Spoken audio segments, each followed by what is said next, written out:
Hello, I am the Disco, you are the Cosmic. Welcome to episode 11 of The Disco Cosmic. Yes, I am trying something new. We're here on Instagram Live. If anyone cares to join, welcome to the disco. If not, you know what? I'm discoing here without you. And I'm discoing here with, David Lynch and the moon and Mercury, because that's what I'm going to be talking about today, is the new moon in Virgo. Hello, Warrior Prince. I'm going to be talking about the new moon in Virgo that is happening on Saturday. I was originally going to talk about the sun.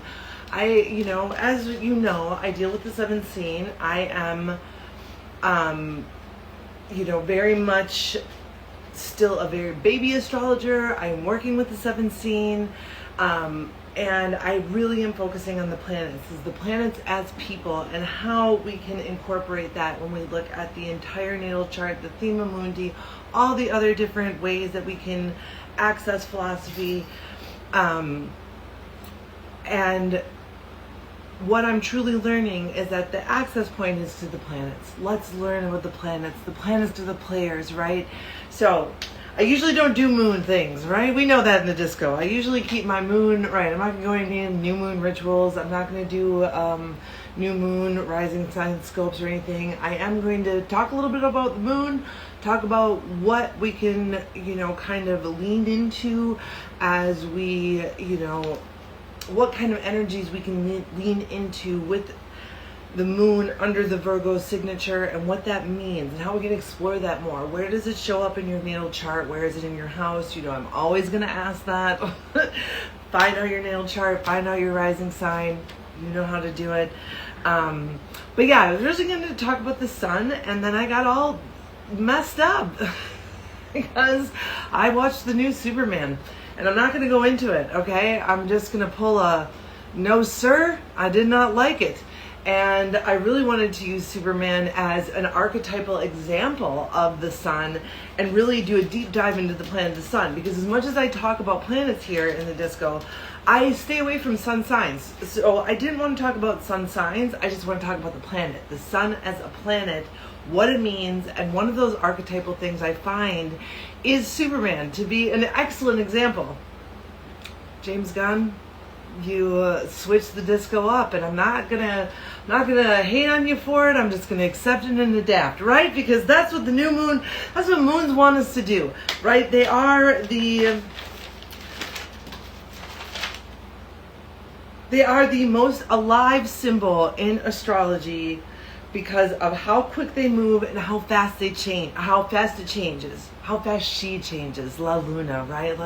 And I also want to be clear too, when I talk about genders or archetypes, I am talking about all of the potentialities in between these archetypes, in between these genders, in between masculine and feminine. It is a galaxy.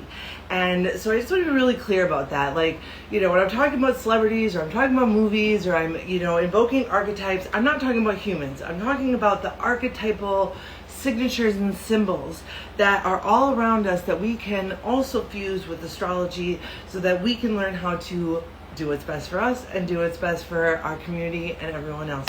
So that's our goal here at the disco. Let's get going.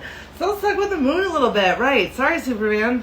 Maybe some other time. Maybe once I've recovered. I have a Superman tattoo, right? If someone out there can change my mind, or let me know if I'm missing something about the new Superman, no spoilers, but let me know, because right now I'm back to Henry Cavill, okay? And we'll leave the sun for another time, thanks to James Gunn. We always got to razz people a little bit here in the disco. It's a little bit of fun. So this one's for you, James Gunn. We're doing the moon, not the sun.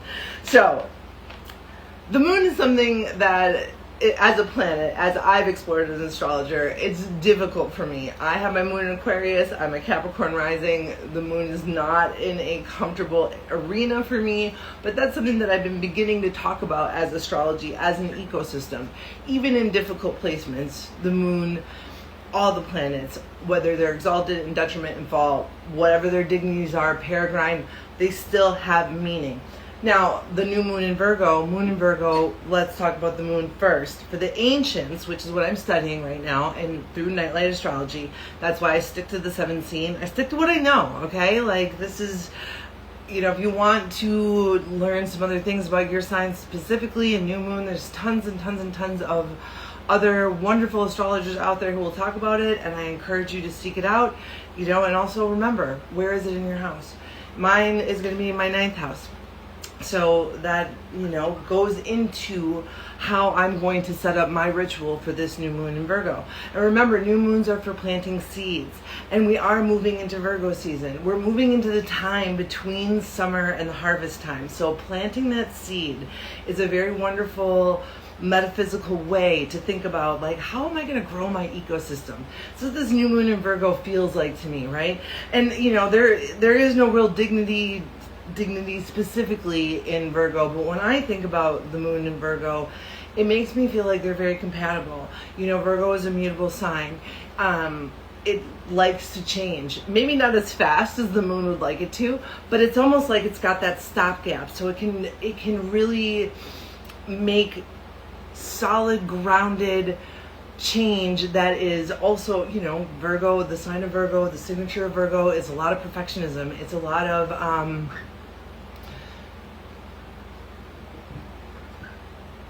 I don't know.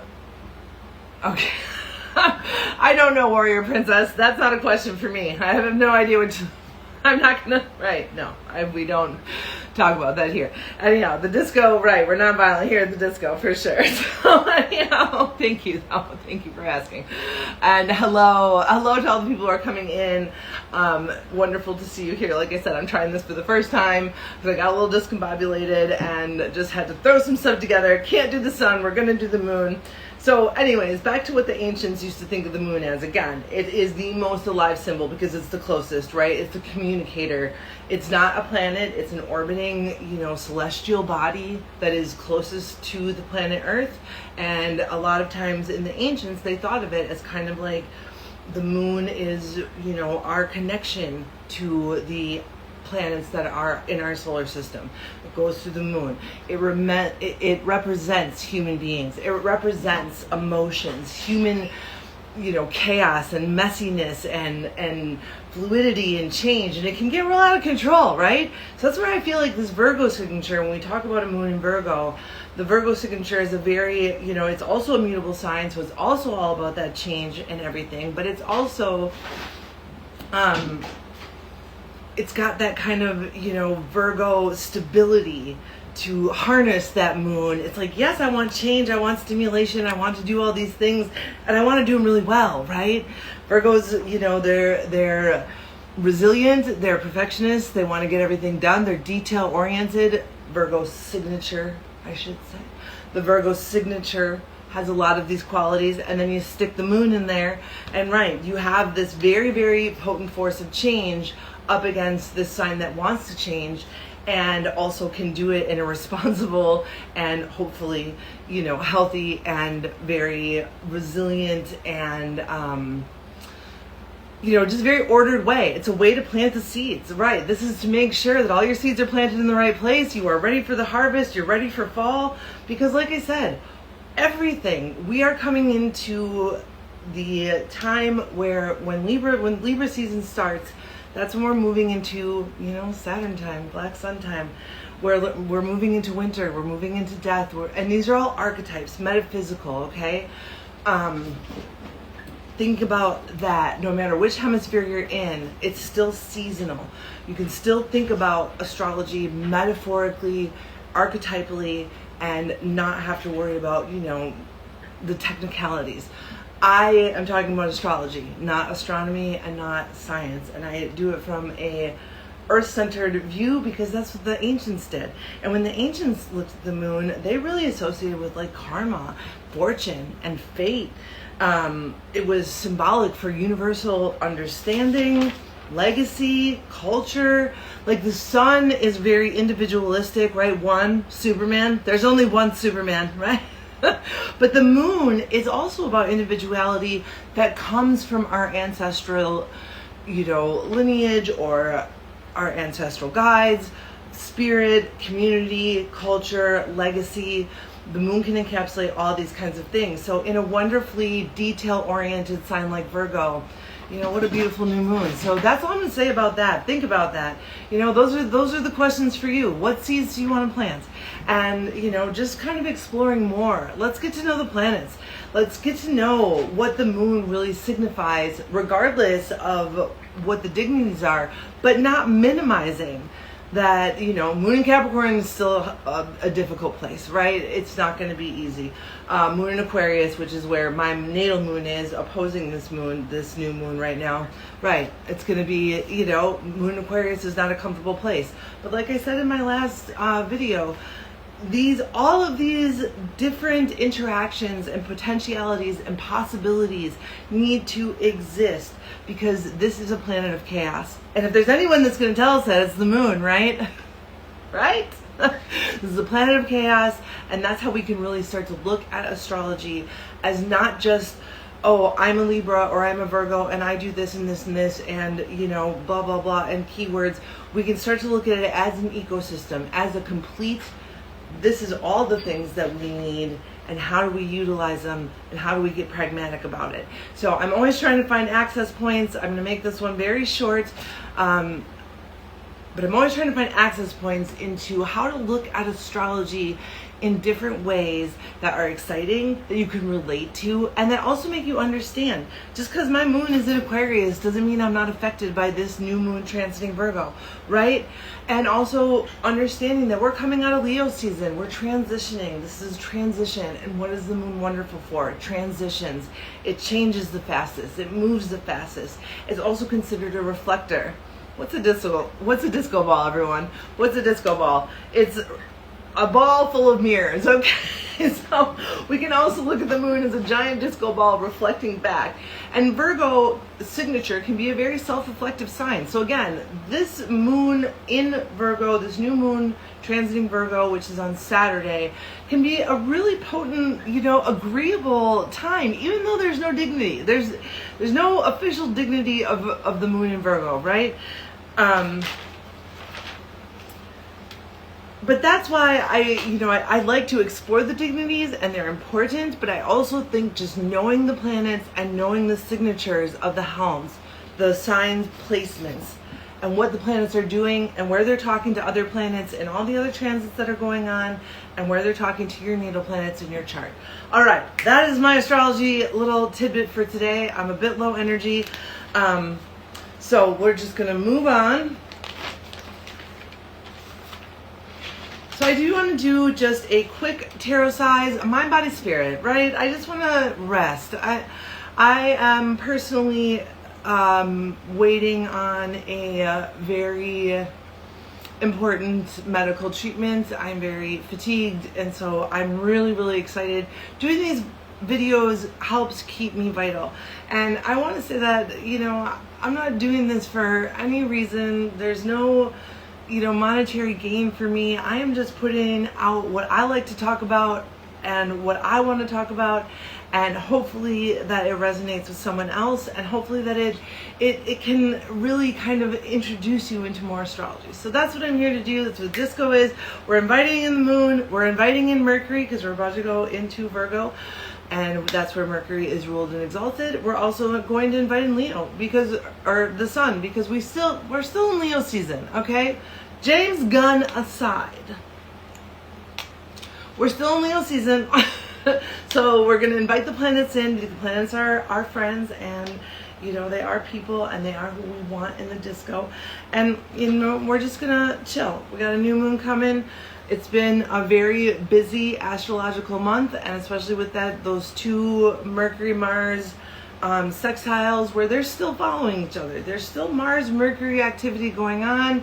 God, we got a new moon in Virgo. So we think about Mercury as a planet, even though it is, you know, Virgo is the signature, the energies of Mercury still affect Virgo, right? So, onwards. I'm going to do a quick tarot size. The artist that inspired me today, as I was trying to find, and you know, this happens to me all the time, I just started thinking about Madonna and Ray of Light. And once again, when I mention celebrities, I'm talking about them as a persona, as an archetype, and as someone who can represent, you know, the astrological things that I'm talking about. Madonna is a Leo sun. Madonna also has Mercury in Virgo. And Madonna also has her moon in Virgo. So, welcome Madonna. And I just read an article too about the Ray of Light album is like making some kind of big comeback, which, you know, dating myself here, but it was my favorite. So, you know, I mean, and again, it's a great way to start learning charts. Right, put on some videos, look up your artists, you know, start to see where the art meets the chart. All right, let's go. Mind, body, spirit. I'm going to be using the Superlunarist Tarot. It's a wonderful box. You can find them on Instagram. And it was actually the first deck that I ever saw that had someone in a wheelchair in it. It had someone who is disabled represented in a tarot deck. And they were actually, you know, one of my big influences to the creators of Superlunarist Tarot in making my own deck. So I just want to, you know, always give credit where credit's due. All right, mind, body, spirit. I've already done my invocations. Let's see what we have for the communal.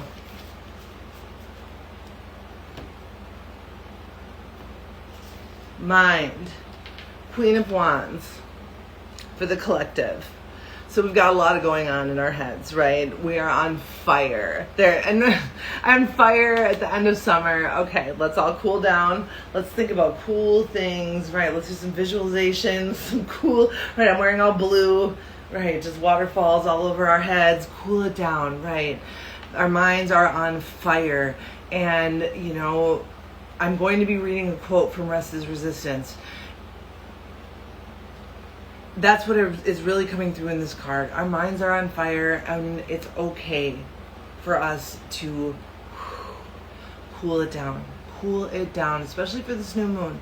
We want to be able to access our emotions. And when we are putting up a front of fire, anger, you know, and protection, you know, like that, we can't always feel. We can't always get in touch. So that's what I'm seeing for the communal for that card. For body, oh, we got the Six of Cups, which is a wonderful card to get for the body. It means that, you know, during this time, during this moon, pay attention to your body. Pay attention to your body, help others, you know. This is such a card of reciprocation. And, you know, I recently had, you know, I had to do some medical administration. And one of the nurses that was doing one of my intakes said, listen, you need to be honest with me about your life because prideful mouths don't get fed, okay? Here it is, right? Ask for help if you need help. And if you can give help, give help. And remember that in asking for help, you're allowing someone else to have the opportunity to explore generosity. You're allowing someone else to participate in this beautiful, beautiful connection of energy as we move into the Virgo season, you know, and as we, you know, really feel into what's going on. We need to be reciprocated, and we need to also learn how to ask for help, or we need to give help if we need it. But I'm feeling more like, you know, we've all had a tough summer. We've all had a lot going on, you know, in the world in these times. Connection. What seeds do we want to plant? We want to plant seeds of reciprocity, community, and connection and protection of our bodies, okay? So that's what I've got for the body. And, you know, I just think that's really important. And that's something that I struggle with as well, is for asking for help. And again, proud mouths don't get fed. When you are asking for help and when you allow someone to help you, you are giving them the opportunity to be this other person in this card, right? So you are giving someone an opportunity to be generous and to have that amazing experience of connection and generosity. So that's our body. For spirit, oh, we got the Fool. Right, we're planting our seeds. We're getting ready for harvest time. This is a beautiful new moon with a lot of potentialities and a lot of abilities to explore all the different things that we have gone through since the beginning of this year, right? We are starting to make this transition. We can use this entire month, we can use this entire time of Virgo to reshape how we want to live out, how we want to start this next season as we move into the season of fall, winter, of death, decay, of all these things that are so vital and important to the other side, to the side that we're just coming out of. Sorry, that was my coffee cup. Cheers. So for our spirit, that's what the cosmos are coming through to say is, make some changes. And again, Virgo is a mutable sign. Virgo loves change. And it also loves responsible change. It's good, responsible change. Virgos are so honest and hardworking. They're going to do it right? Or the Virgo signatures, at least. The Virgo energies are hardworking, perfectionistic, and also responsible, honest. What are choices and differences that you can make with this lunation, with this new moon in Virgo on Saturday, that are going to feel good, that are going to turn your path around, and that are going to make the changes that you want to see in your life and in the community for the rest of this year. And like I said, and really understanding this is a transition. This is a transition time. So like I said, I'm keeping this very short. I am resting a lot lately, and I appreciate you still turning in. That's me wanting to go to sleep. I want to turn in. I just want to go to bed. But I'll get there. We're almost done. But like I said, these videos are very, very grounding for me in the situation that I'm in right now. They really, really help keep me vital. So again, that's 6 of Cups for my body. Thank you for giving me the opportunity to be up here, to share, to express myself, and the things that I want to do and I think are fun, like string lights and talking trash about James Gunn. They're all things I love. So this is a very much more low-key disco than in the past, but this is what I got, and this was part of what my goals were when I started the disco back up. Is I need to do it on my time and at my energy. I just want it to be sustainable. So that's what we got. So we're going to end with a quote from this book, Rest is Resistance, a Manifesto by Tricia Hersey. She is the founder of the NAP Ministry. She is on Instagram. The NAP Ministry is on Instagram. And I've just found, rest is revolutionary. And to really lean into that as we're all trying to take care of ourselves. Again, body, that's 6 of Cups. We've got to be taking care of each other. Excuse me. I guess that's what you get for going live. A little bit of gas, right? We're humans. The moon's reminding me that I'm a human too. So I'm going to read you a little quote from Rest is Resistance, because I do think also part of Virgo is detail oriented. And I think when we're talking about also what can we do that's the best for the community, is remembering that even doing something like resting and taking care of ourselves, asking for help, is a radical act of resistance in these times. So this is what I have to say. A call to action, or this is what I have to read. This is the quote from the book. A call to action for rest now. I want you to firmly plant yourself inside your imagination. Take refuge in the beauty and power of our community care. 6 of Cups. Take root in our daydreaming. Fool. We center rest and care no matter what the systems say. Rest is a portal. Silence is our pillow. Hold silence with me now. Take a deep, full breath. Hold it for 4 seconds. Release any shame you feel when resting. It does not belong to you. This is such a powerful book. I recommend it to anyone to pick it up, read it. It will change your life. It changed mine. And that's really all I got for you. We got some moon. I'm tired. I am a human. The moon is, walloping me already. I'm already feeling you, moon.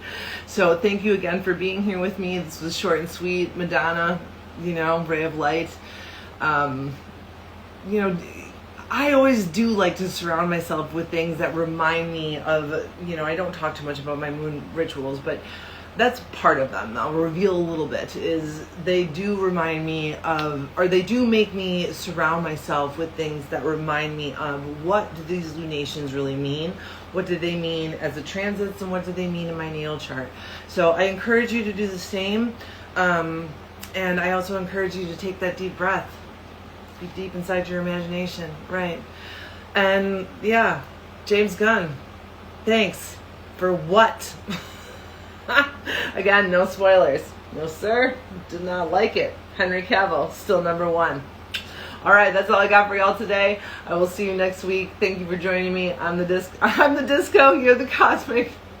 Disco out. Oh, I said that.